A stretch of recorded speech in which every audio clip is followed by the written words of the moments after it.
Bonjour tout le monde, bienvenue à ce nouveau rendez-vous de Folie douce. Ici Yvan Bugeaud. Dans quelques minutes, je reçois Robert Théoret et Annie Lambert qui viennent nous parler de surmédication. On aura l'espresso et l'espresso allongé, le sujet la fessée. On aura également notre invité en début de deuxième demi, qui sera Patricia Clavet, qui vient nous parler d'un cours qu'elle a suivi comme père aidant. Et puis, elle va nous parler de son expérience aussi comme père aidant. Alors, tout ça dans le menu de cette semaine de Folie douce. On commence d'abord en chanson avec William Deslauriers et la chanson « Lundi matin ». Bienvenue à Folie douce.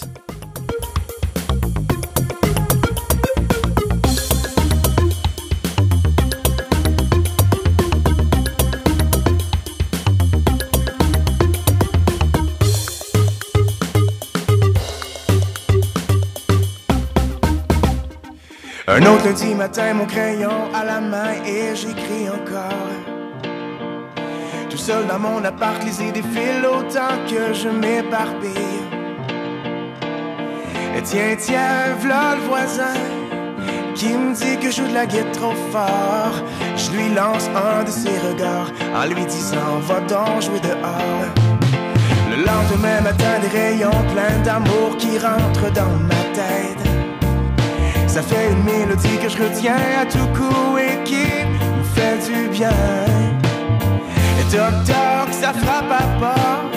Si c'est pas Monsieur l'Orgueil, je t'avais pourtant prévenu. Désormais tu passes plus le seuil.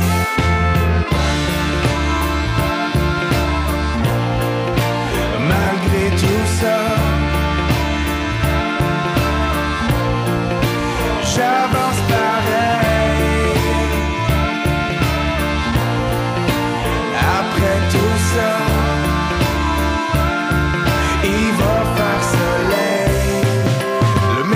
Matin, le lavage, les poubelles, la maudite vaisselle. En plus d'une lettre des trous qui dit qu'à partir d'aujourd'hui, votre bill sera plus gros. Tic-tac, l'heure avance.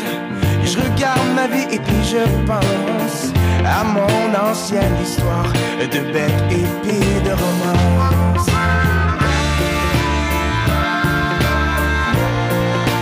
Malgré tout ça, j'avance pareil. Après tout ça, il va faire soleil.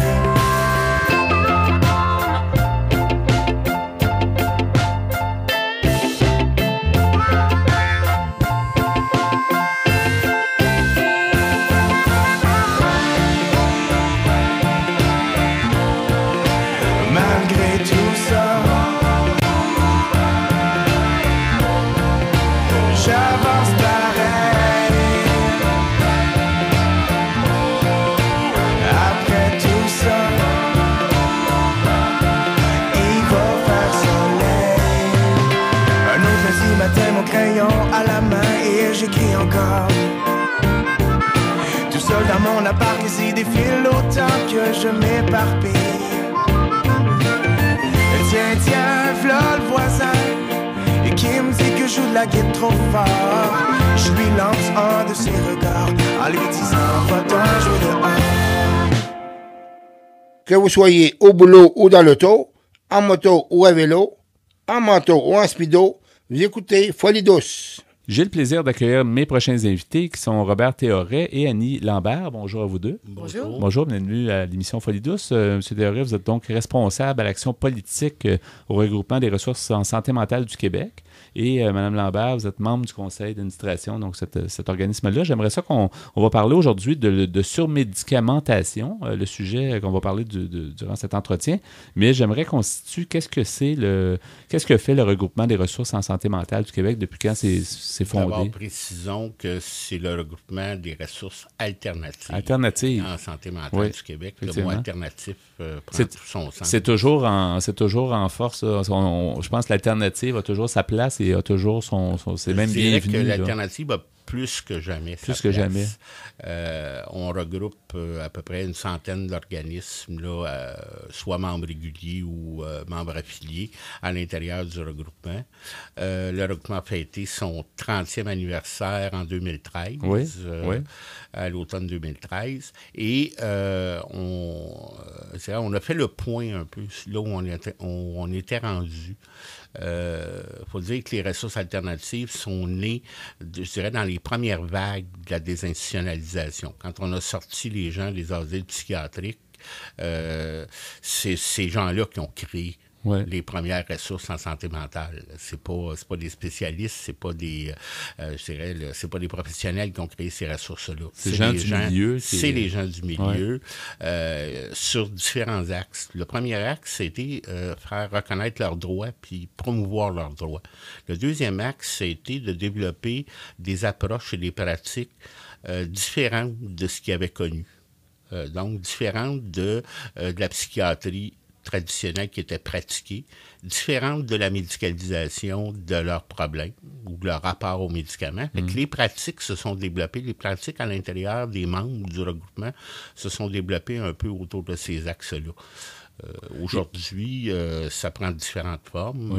Ça a évolué aussi, l'alternative, parce qu'on croirait des fois avoir que le milieu est beaucoup plus ouvert, mais il y a peut-être d'autres problématiques. Quand on parle des hôpitaux, là, souvent, il y avait une guerre entre le côté alternatif et le côté hôpital, mais encore aujourd'hui, c'est peut-être moins évident, mais il y a encore des problématiques qu'il faut... Il y a encore des problématiques, puis probablement qu'une de ces problématiques-là, je dirais, qui est à notre sens, puis qui nous interroge énormément, c'est toute la question du rapport sociétal aux médicaments. Nous, on parle pas de... Oui, la surmédicamentation, mais on parle de surmédicalisation davantage. C'est-à-dire qu'aujourd'hui, on vit dans des sociétés où les médicaments occupent une place excessivement importante.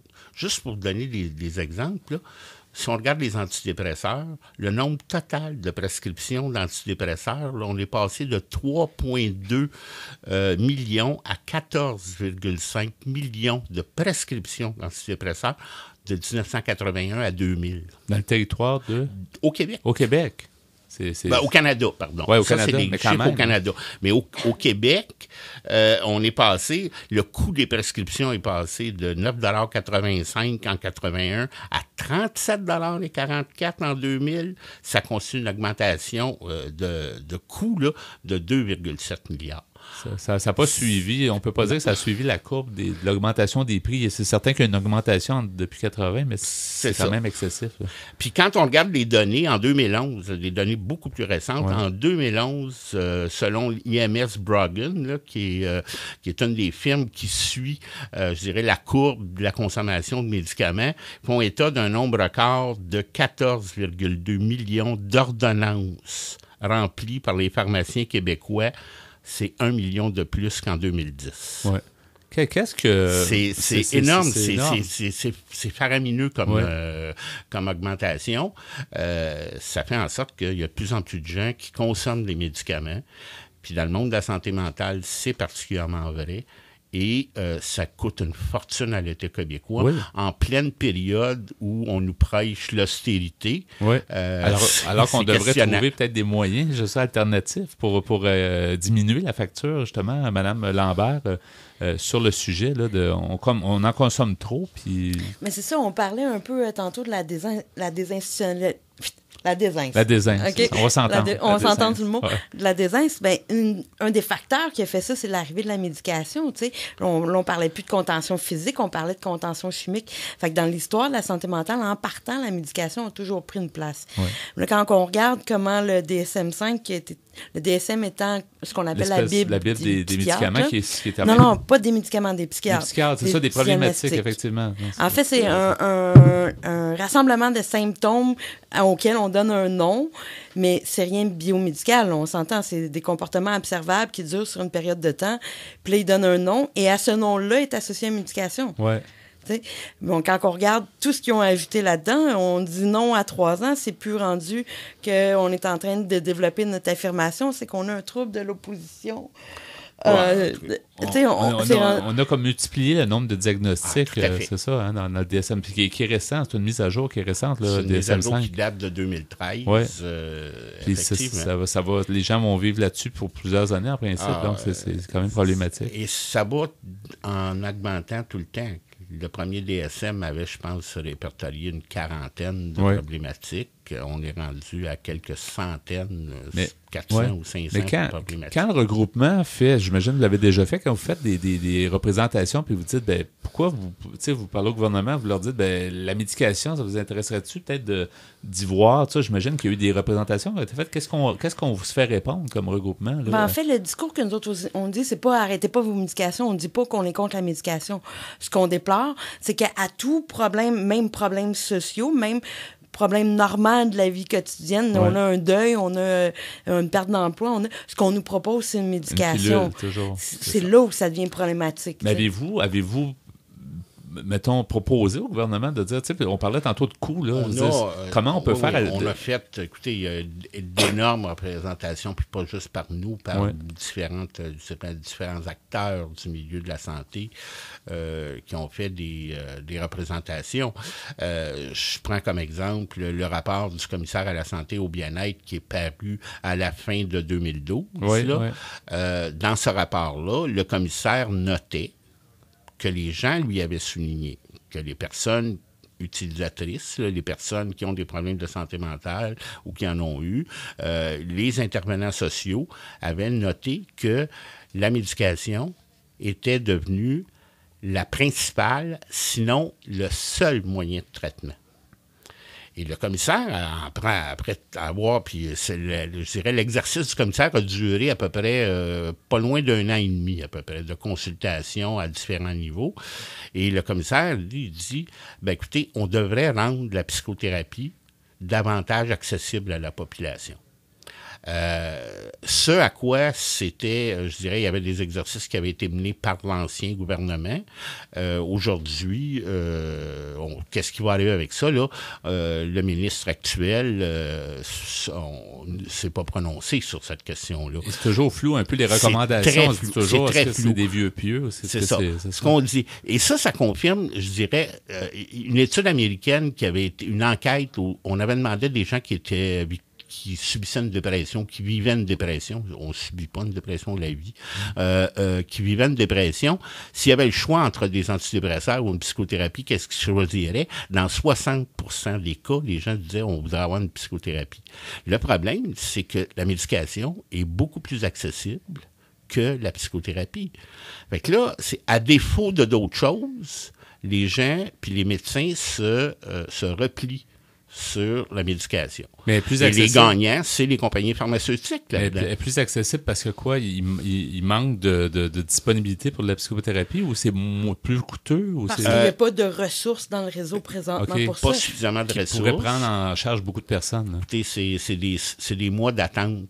Si on se présente dans un C3S actuel, puis qu'on veut avoir une psychothérapie, c'est plusieurs mois d'attente. Ouais. Si on est victime d'un acte criminel, si on est victime d'un accident de travail, si on est victime d'un accident de la route, la psychothérapie est payée directement par soit l'assurance automobile, soit l'indemnisation des victimes d'actes criminels ou la CSST. Tandis qu'une personne qui n'a pas une couverture d'assurance collective dans une entreprise, c'est seule chez elle avec son problème puis qu'elle veut consulter, c'est des centaines de dollars par visite. Oui. Et ça fait en sorte que c'est pas accessible. C'est des pratiques qui sont pas accessibles. L'autre chose aussi, puis ça, nous, on a travaillé longtemps sur cette question-là, c'est la question je dirais, des facteurs de protection qu'on appelle. L'entraide, c'est ça, l'entraide. L'action sur les déterminants qui vont faire les déterminants sociaux qui créent ou qui génèrent des problèmes d'anxiété ou des problèmes de dépression dans la population. Tant et aussi longtemps qu'on n'agira pas là-dessus, on va continuer à donner des médicaments, ça va coûter une fortune à l'État et en plus, on connaît pas. On commence à avoir un peu les effets des médicaments. On parle d'Alzheimer chez les personnes âgées. Je lisais un article dernièrement qui disait que la consommation, je me rappelle pas du type de médicament psychotrope, là, mais c'était probablement une des causes de l'Alzheimer. Okay. Fait que, il y a des choses qu'on n'investigue pas.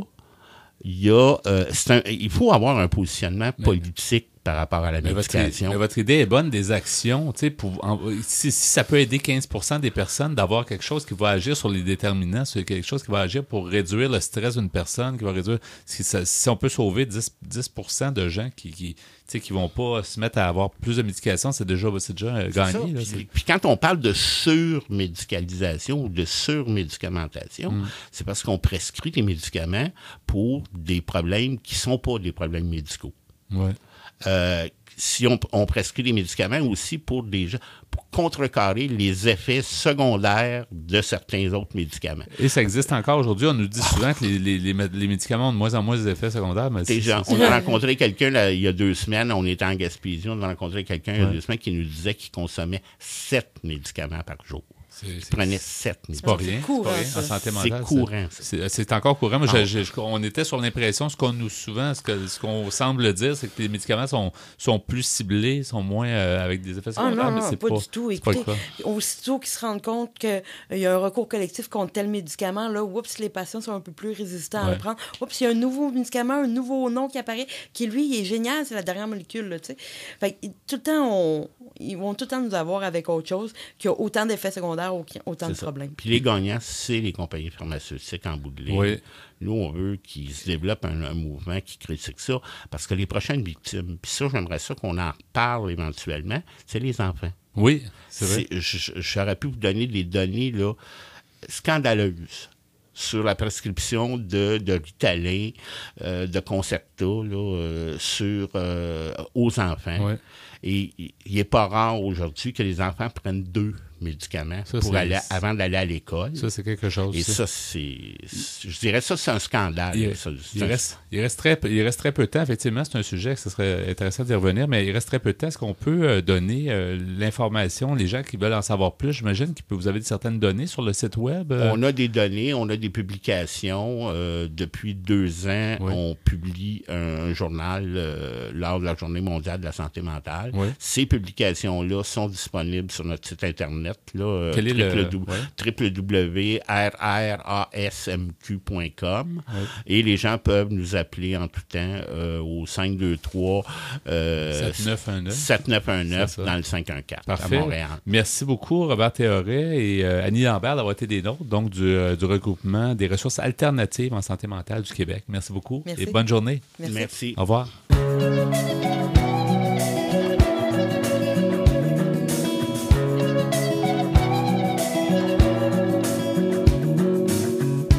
Colle tes larmes sur ta peau comme un écran de brume qui maquille les mots. Tu ne sais plus trop ce qui est vrai ou faux. Si t'as les yeux dans l'eau, comment voir si le jour est beau? Oh, la vie se donnera à tous ceux qui malgré les épreuves ont choisi d'être heureux. Un choix facile si tu le veux. Sois vrai, sois grand, sois fort et sois ambitieux. Et tu tombes d'éternel parcours. Et tu tombes, c'est chacun son tour. Tombe en peine d'amour. Relève tes manches, change quelques mots de ton discours. Et ton soleil brillera. Et ton soleil brillera.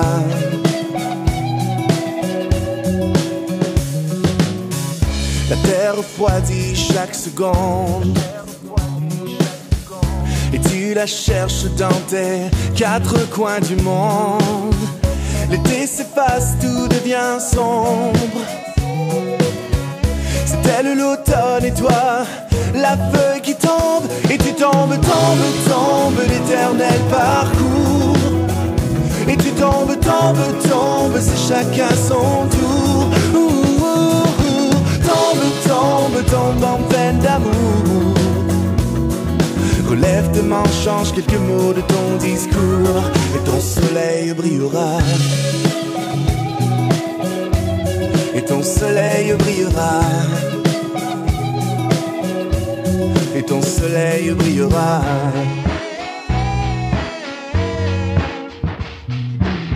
L'air que tu perds dans un soupir, garde-le et cours devant, cours vers l'avenir. Oui, parfois un simple sourire fait toute la différence si la barque vogue ou chavire. Oh non. Et tu montes, montes, montes l'éternel parcours. Et tu montes, montes, montes, c'est chacun son tour. Tombe, tombe, t'es tombé en amour. Relève tes mains, change quelques mots de ton discours, et ton soleil brillera. Et ton soleil brillera. Et ton soleil brillera. Et ton soleil brillera.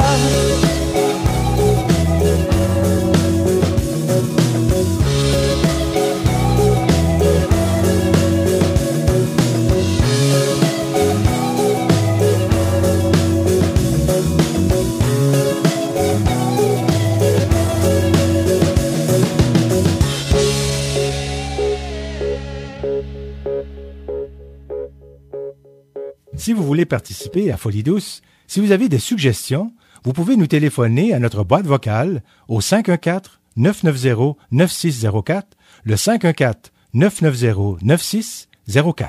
C'est maintenant le temps du bloc Espresso. Bonjour Pierre Laporte. Salut Yvan. Et bonjour Ghislain Mado. Bonjour. Alors aujourd'hui, Pierre, tu vas peut-être nous surprendre dans ton sujet, la fessée. Est-ce que c'est bien controversé? Oui, vous surprendre, je dirais oui et non, parce que plusieurs gens s'interrogent, beaucoup de psychologues, de psychiatres, non pas s'interrogent, mais ils vont prétendre que la fessée, c'est vraiment quelque chose à éliminer à cause que, même avec une force contrôlée, il y a des dommages psychologiques qui vont s'imprégner chez les enfants et qui peuvent perdurer très longtemps. Je vais vous donner quelques statistiques.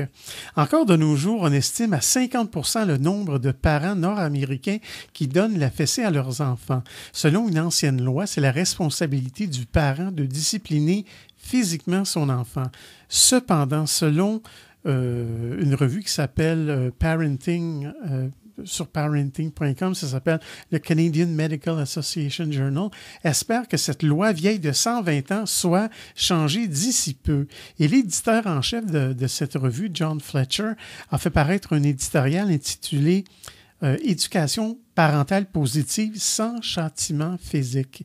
Il dit qu'il s'agit d'une excuse constante pour les parents de s'accrocher à une méthode inefficace pour discipliner l'enfant alors que de meilleures approches sont proposées.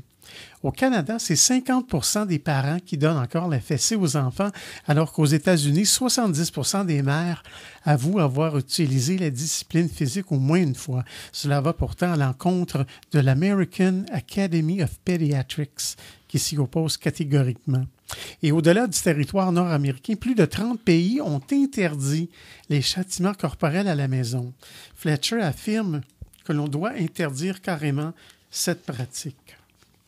Maintenant, je vais vous parler du code criminel au Canada. Qu'est-ce que ça dit? Ouais.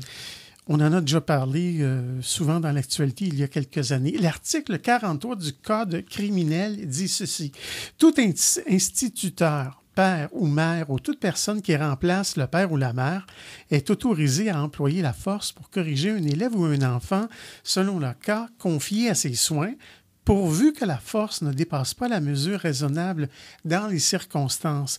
Et on se rappelle qu'en 2003, certains avaient demandé d'abroger cette loi carrément, et ça n'avait pas passé. Donc, la loi est toujours en vigueur. Cet article-là est toujours en vigueur. Oui, parce que le 30 janvier 2004, la Cour suprême du Canada avait rendu publique sa décision dans l'affaire Canadian Foundation for Children, Youth and the Law, donc les jeunes et la loi.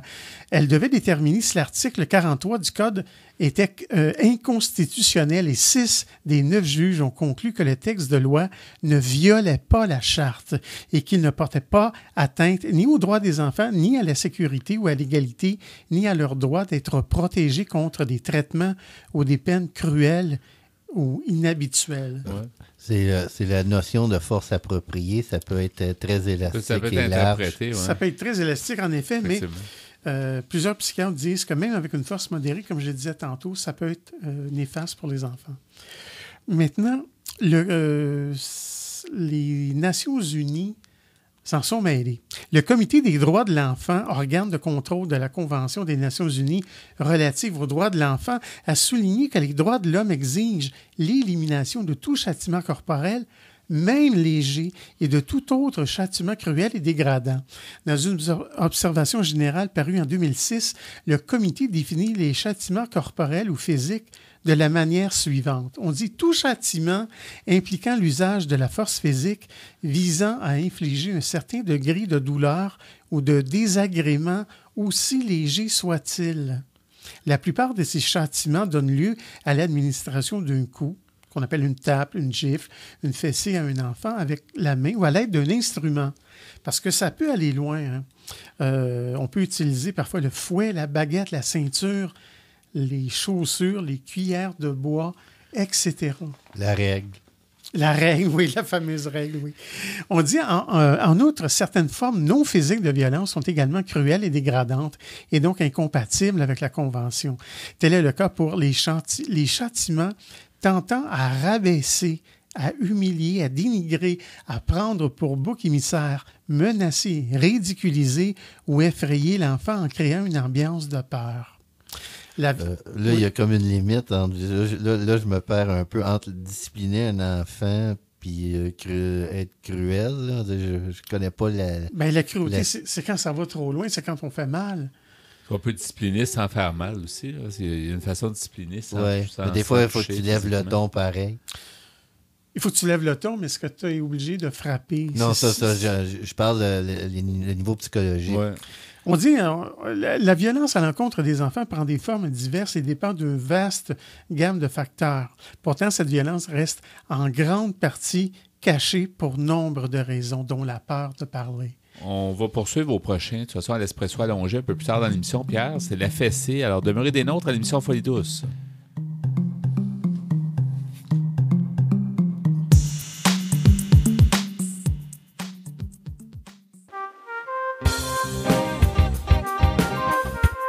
À venir dans l'émission Folie douce, nous recevons Patricia Clavet qui nous fait mieux connaître son expérience en tant que père aidant.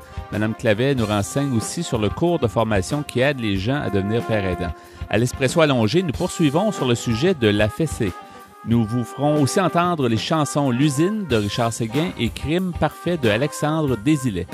Vous souhaitez réagir au propos de l'émission, vous désirez participer à Folie douce, vous avez des suggestions?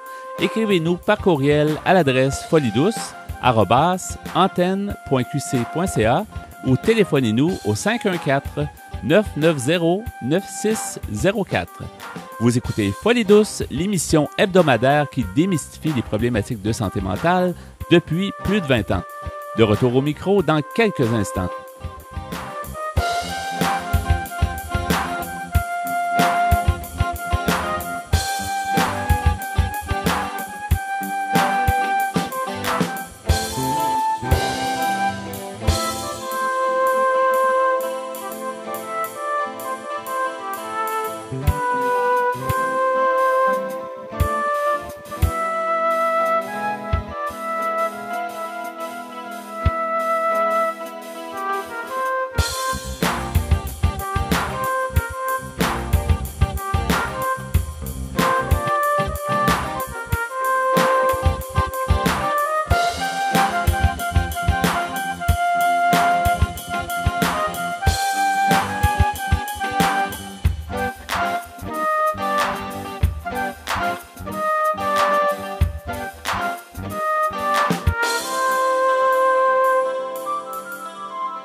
De retour au micro à Folie douce, qui vous renseigne sur les difficultés émotionnelles. J'accueille maintenant mon invité qui est Patricia Clavet. Bonjour, Madame Clavet. Bonjour. Bonjour, bienvenue à l'émission Folie douce. Vous êtes père aidante et on va justement parler de ce que c'est. On en a déjà parlé dans nos émissions, un peu le concept de père aidant, d'aider justement les gens qui ont des problèmes de santé mentale, donc de se faire aider par ses pairs, PAIRS, en fait, si on dit ses pairs. Mais j'aimerais qu'on parle ensemble. Il y a une formation bien précise pour former justement des gens pour qu'ils puissent intervenir un peu partout dans leur région au Québec. Et vous avez suivi la formation. J'aimerais ça en savoir plus, puis que les auditeurs aussi puissent en savoir plus. Comment ça se passe, une formation, un cours de père aidant? Bien, en fait, la formation, ça s'appelle Formation québécoise spécialisée en intervention par les pairs. Donc, ça, c'est chapeauté par Pères aidants réseau qui sont avec la QRP et aussi qui est un cours qui est accrédité par l'Université Laval. OK. Donc, c'est ça, c'est une formation intensive de 10 jours. On est ensemble à peu près 22 pères aidants. 10 jours de suite, là. 10 jours de suite, là, 2 semaines, ouais, finalement, 2 semaines. Du lundi au vendredi. On se ramasse dans un campus ensemble, on dort là, on partage vraiment une vie collective. Mm-hmm. Et puis, c'est ça se déroule de 8h30 le matin jusqu'à 4h30. C'est assez intensif. Il y a des pauses, il y a l'heure du dîner, bien sûr. Mais cette formation-là est divisée en 7 modules. Donc, au cours des 2 semaines, on voit, par exemple, on va parler du rétablissement, qui est une chose très importante. On va parler aussi du rôle du père aidant. Dans un autre module, on va parler des outils et des méthodes d'intervention par les pairs, que les pères aidants il y a une spécificité aux pères aidants, donc qui n'intervient pas comme d'autres professionnels de la santé. Dans un autre module, on va parler des situations de crise et intervention par les pairs.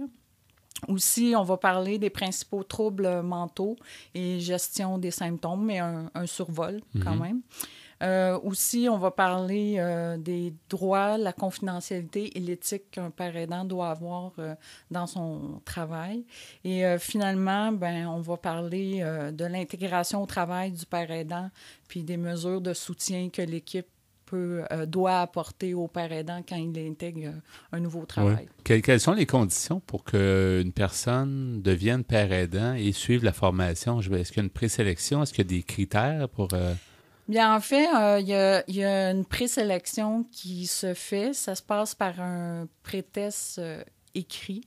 On doit répondre à un questionnaire, à différentes questions. On doit être capable de raconter son histoire en résumé, comment on est arrivé, c'était quoi nos difficultés, etc. Pourquoi on veut, c'est quoi notre motivation de devenir père aidant. Puis, à partir de là, il nous téléphone pour voir s'il y a besoin d'avoir une entrevue téléphonique par la suite. Mais c'est sûr, il nous demande principalement d'avoir un diplôme d'études collégiales. Mais il y en a beaucoup qui ont été acceptés juste, même avec un secondaire 5, s'il y avait beaucoup de potentiel. Il avait fait du bénévolat dans la communauté déjà, donc ça, ils en tiennent compte. Il faut aussi être stable depuis au moins 2 ans, ne pas avoir fait de rechute, d'avoir une santé émotionnelle stable.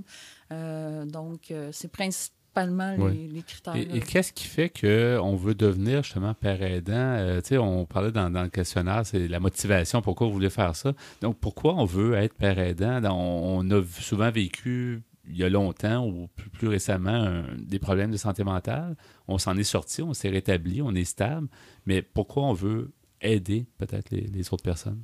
Bien, pour ma part, je peux répondre pour ma part. Moi, c'est que j'aurais aimé à ma première crise d'avoir un père aidant pour justement m'aider à mieux identifier les services qu'il y avait autour de moi, puis surtout me donner espoir que je pouvais m'en sortir.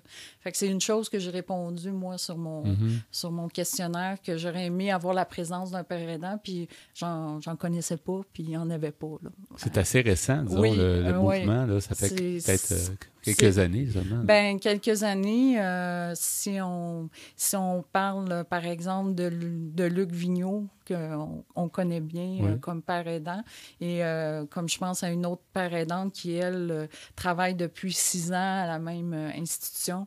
Donc, c'est très jeune. C'est assez jeune. Et il y a un certain temps, on avait parlé à Nathalie Lagueux, c'est ça, qui avait suivi, elle, une formation aux États-Unis et qui avait commencé à l'implanter ici. Et on peut dire qu'il y en a combien environ de pères aidants? Il y en a quand même beaucoup maintenant. Oui, là, je n'ai pas le chiffre environ, exact, mais environ, là, c'est à peu près 139 pères aidants de formés. Un peu partout au Québec. Oui, un peu partout au Québec, là, dans les régions. Et justement, on parlait tantôt de l'intervention qui n'est pas la même qu'un professionnel du système de santé, qu'un travailleur social ou qu'un psychiatre, ou peu importe. Est-ce que vous pouvez nous donner justement des exemples, peut-être d'approche ou de... Qu'est-ce qui pourrait différencier l'approche père aidant avec quelqu'un qui a des problèmes de santé mentale versus un autre professionnel? Là?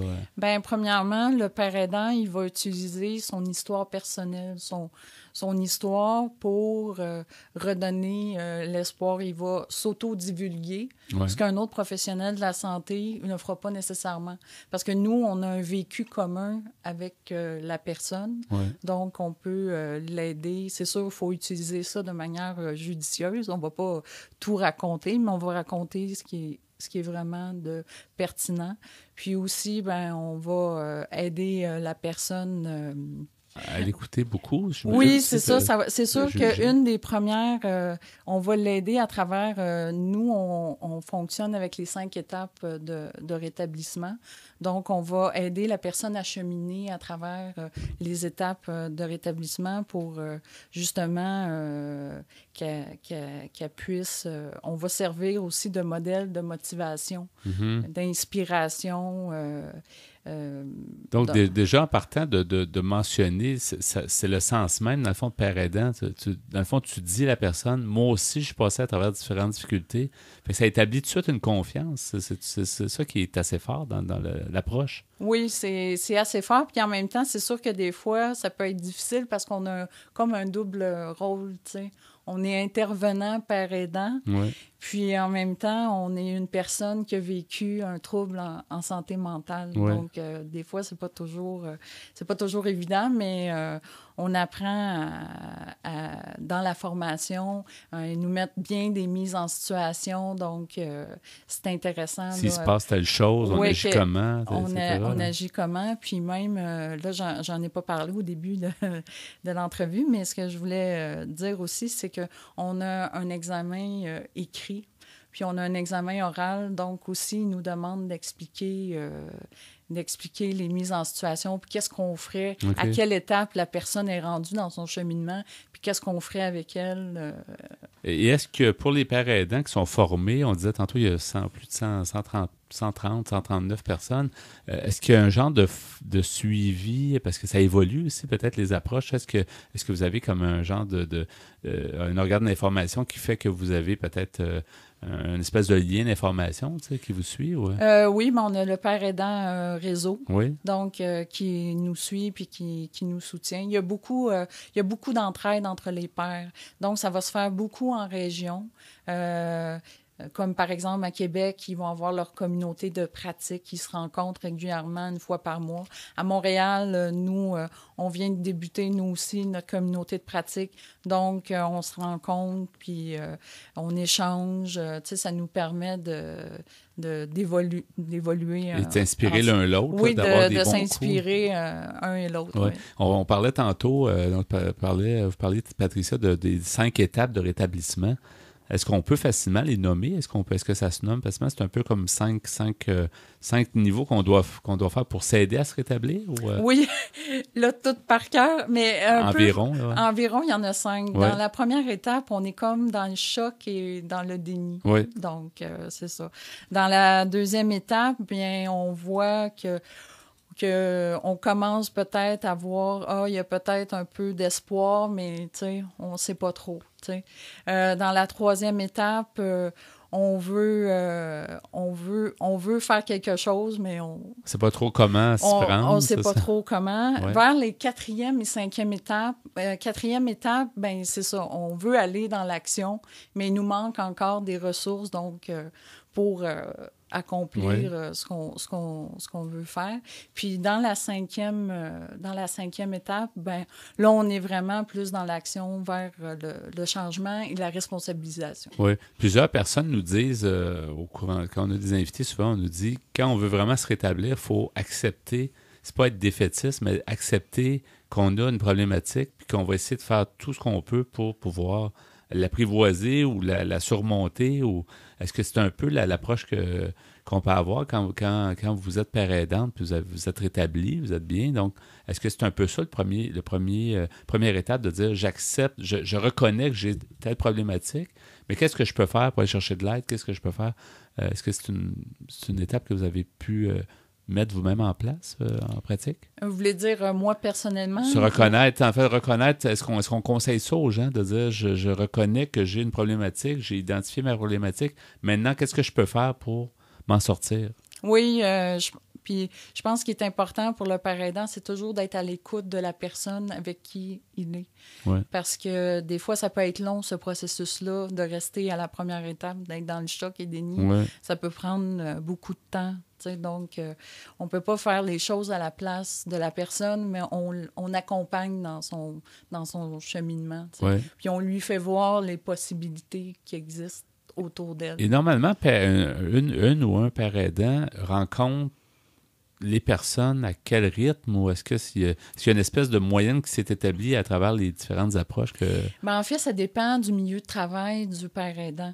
Le père aidant peut travailler en institution, comme dans les hôpitaux, ouais. peut travailler dans le communautaire, donc c'est très différent. Donc, je sais pas, moi, par exemple, une personne qui travaille en institution peut avoir 15 personnes qu'elle suit régulièrement, mais ça dépend. Ça dépend vraiment du milieu. Des fois, ils vont faire des groupes de soutien, c'est très mélangé comme tâche, c'est assez complexe. Oui. Donc, comme dans mon cas, moi, j'accompagne des gens en réintégration au travail. Oui. Donc, c'est différent aussi. Ma dynamique passe beaucoup par le groupe, aussi par l'individuel. Oui. Donc, si on veut en savoir plus, Patricia, donc, sur tout ce qui existe sur les pères aidants, c'est déjà bien parti. C'est un bon mouvement. Les gens qui voudraient en savoir plus, peut-être pour avoir accès aux services, entre guillemets, ou sinon, soi-même s'impliquer et devenir éventuellement père aidant. Donc, comment on peut faire ça? On peut chercher par Internet, peut-être? Oui, bien, vous pouvez visiter le site de la QRP, oui. où ce que l'Association québécoise de la réadaptation psychosociale. Donc, vous pouvez visiter ce site-là. Oui, puis il y a toute l'information qui est là. Jusqu'à ce moment-là, c'est là qu'on peut... la porte d'entrée. Oui, c'est ça, de père aidant, où vous tapez père aidant réseau et vous allez trouver... le réseau québécois. Oui, c'est ça, l'organisme. Parfait. C'est très intéressant. Merci beaucoup d'avoir été des nôtres, Patricia Clavet, puis bonne continuité comme père aidante et bonne continuité dans votre vie avec une bonne santé mentale également. Merci beaucoup. Merci. Au revoir. Au revoir.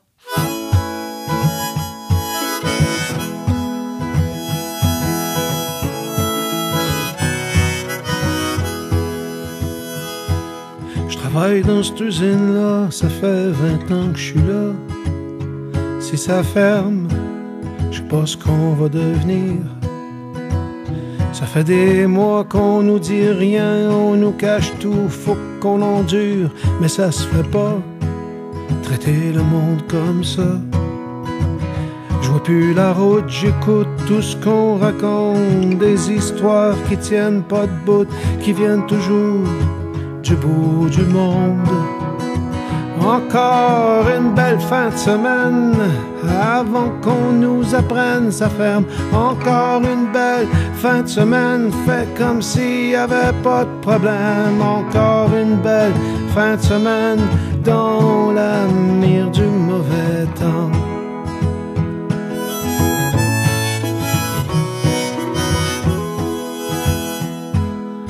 Près de l'usine, y a la rivière, remplie de promesses pour toi, ma belle. Pour les enfants, des rêves de chaque instant. Je sais plus ce qui nous attend, si le bonheur nous comprend. Tout ce qu'on a bâti, pour nous ça n'a pas de prix. J'ai fait le tour du village, du premier rang jusqu'au dernier. Devant le paysage, j'ai pas pu continuer. Encore une belle fin de semaine, avant qu'on nous apprenne, ça ferme. Encore une belle fin de semaine, fait comme s'il y avait pas de problème. Encore une belle fin de semaine, dans l'avenir du mauvais temps.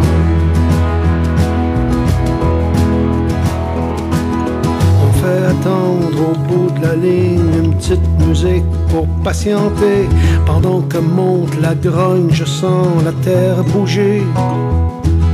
Puis dans le journal, c'est à peine si on en passe d'un coin de pays trop petit, trop loin. Sur la carte, un point parmi tant d'autres.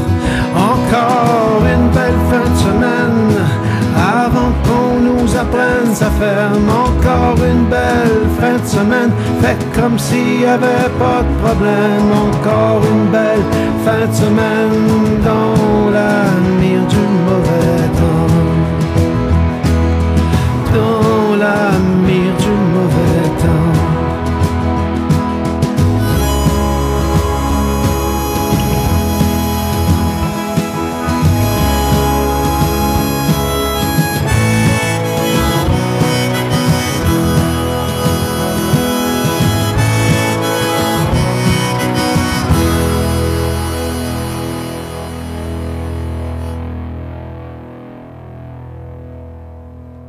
Vous voulez mieux nous connaître et communiquer avec nous?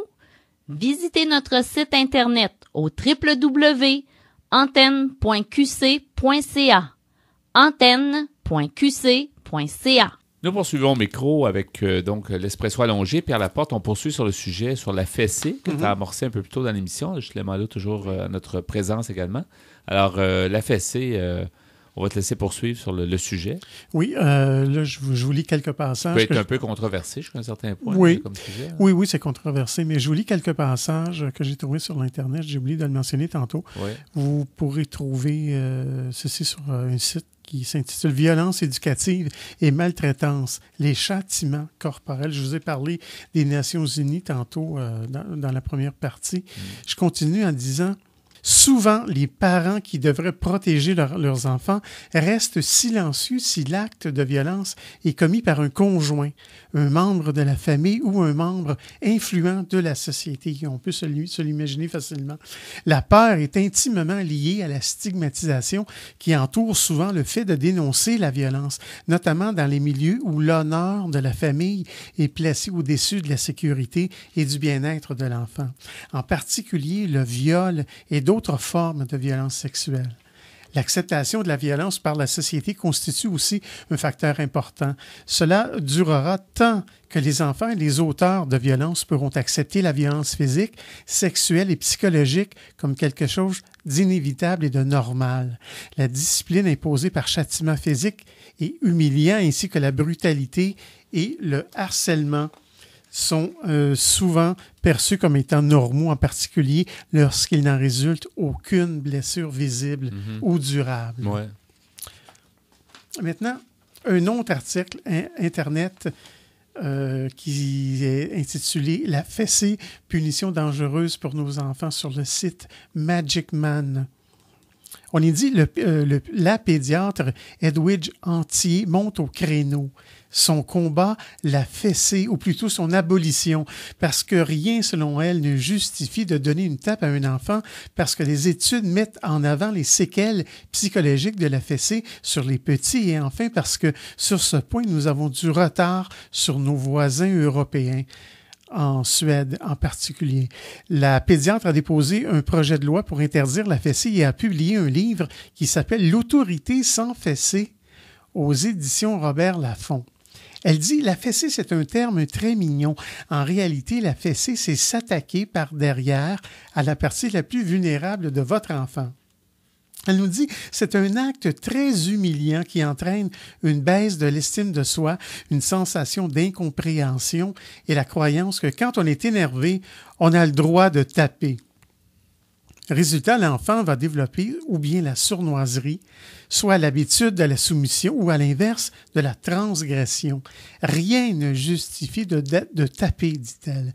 Les récentes études américaines ne font qu'étayer ce propos.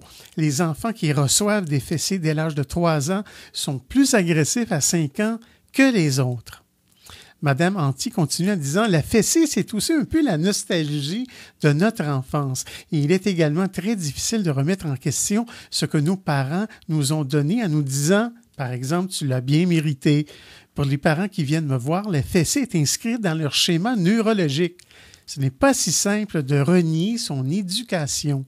Je les rassure en leur disant « Oui, vos parents croyaient bien faire. » Mais on a le droit d'évoluer sans remettre en cause ce qui semblait bon pour votre papa et votre maman. Elle continue en disant « Tout châtiment corporel induit un effet, et cela commence avec le tout petit à qui l'on donne une tape sur la main lorsqu'il touche la télécommande, par exemple, et qui continue en vous regardant droit dans les yeux. Et pour cause, pour lui, ce n'est qu'un jeu. Il ne faut pas oublier que l'enfant est un grand explorateur. Il ne peut pas comprendre votre raisonnement lorsque vous brimez son appétit de découverte. » C'est toujours particulier. Oui, il faut faire attention parce que les enfants ont le don d'exaspérer les parents pareil. Là. Ça prend de la patience, être parent. Oui, parfois, oui. Ouais. Madame Anti continue en disant « Quels bienfaits ont été observés dans les pays scandinaves qui ont interdit les châtiments corporels, qu'il s'agisse des pays scandinaves ou même de l'Italie, de l'Allemagne, du Portugal, de l'Espagne. Tous les châtiments corporels ont été abolis. En résulte une importante baisse de la maltraitance. 95% des Suédois considèrent désormais la fessée comme inutile. Pourtant, les petits Suédois sont très bien élevés. Ne pas donner de fessée ne signifie pas perdre son autorité, bien au contraire. En France, les opposants au projet de loi trouvent qu'il s'immiscerait dans la vie privée. Mais n'est-ce pas le cas, par exemple, pour les violences conjugales? Les châtiments corporels sont totalement interdits dans certains pays, même les gifles et les fessées. Mais en France, contrairement à d'autres pays, cette question semble taboue car elle n'est pas soulevée publiquement, que ce soit par les médias ou les politiciens. Le Conseil de l'Europe a lancé en 2008 une campagne pour inviter les États à adopter une loi qui interdit toute forme de châtiment corporel envers les enfants. Les châtiments corporels sont en France interdits, sauf à la maison. Les parents ont encore le droit, entre guillemets, de corriger leur enfant, du même que en autant que l'on ne provoque pas chez l'enfant de blessures apparentes. Alors, on va s'arrêter là-dessus. Oui, je pourrais continuer. C'est un sujet intéressant à mentionner. Je pense que c'est une interrogation qu'on est tous, je pense, appelés à faire. C'est très intéressant. Merci beaucoup, Pierre. Merci, Ghislain. Merci. On continue en chanson en émission Folie douce.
Tout habillé, je me réveille, pas un bruit, j'ai compris que je m'étais fait doubler. Pourtant j'avais tout pensé, le jour, l'heure et l'endroit, le cerveau c'était moi, je me suis bien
Folie douce est disponible pour écoute sur YouTube. Cliquez le lien sur notre site web antenne.qc.ca. Mais voilà, en terminant cette émission de Folie douce, Shlomo Malo, on fait la nomenclature des chansons qu'on a entendues aujourd'hui dans notre émission. On a écouté en début lundi matin.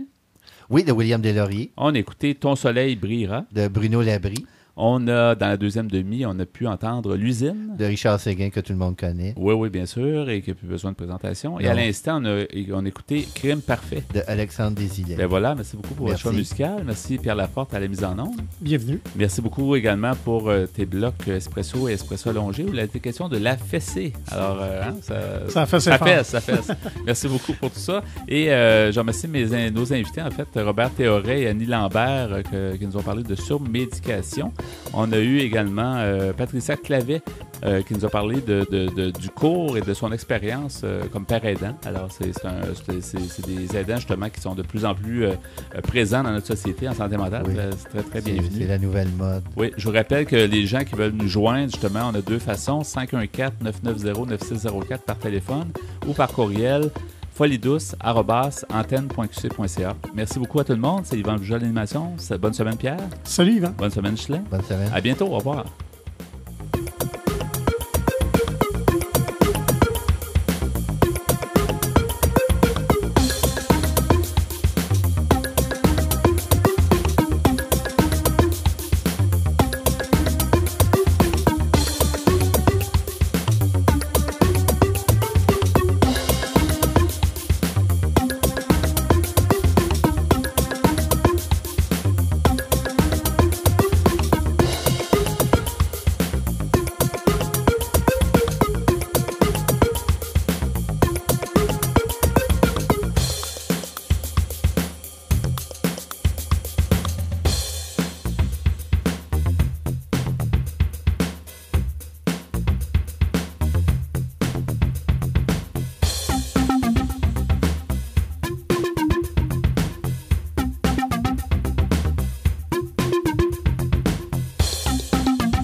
Pop